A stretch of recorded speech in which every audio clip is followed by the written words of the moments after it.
nó có lên đâu cười à? Ừ. Tôi chỉ khổng nhiều.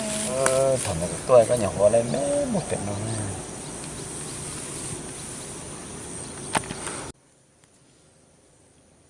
Con gì ban đầu còn nhúa ha? Nếu có chín nhua theo dùng gì cả này thì nó chín nhua nè. Nó có chai à? Nó cứ rong thế mà. Chả ban đầu có cực. Lại có môi lúa luôn có nó không nó. Mua nó cứ khá. Có chai à? Rồi có đưa ban đầu để hay để nó cái này ban đầu chè quả chỉ coi à? Chè cho nó hay. Cho nó cả.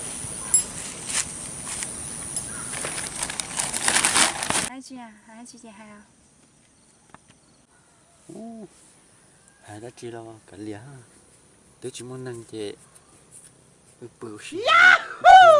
Ô, tên nói đồ đủ theo rồi nó người Hàn Quốc xe người trong bữa.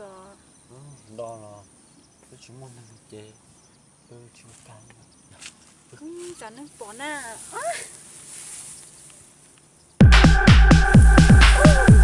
Có mà cái chuyện trai thì chẳng muốn bỏ nó là. Chỉ bỏ tôi để thằng nó tên trai cháu nó bỏ cho tôi khỏi để bổ tiền tôi bỏ đen rồi tôi chỉ muốn bỏ ta nhớ tỏi không có bây giờ trẻ tôi cởi tôi để đen rồi tôi chỉ muốn bỏ Có chuyện trai chẳng muốn đến nào là tôi chế đến nào là bỏ à.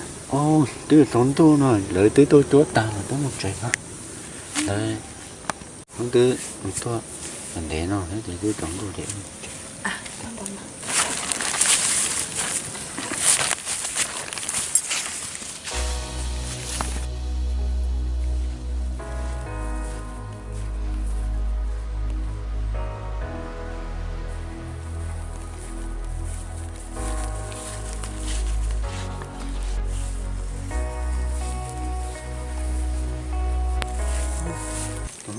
Chị nào?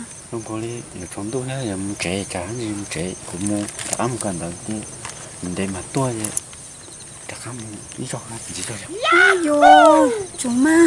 Ok.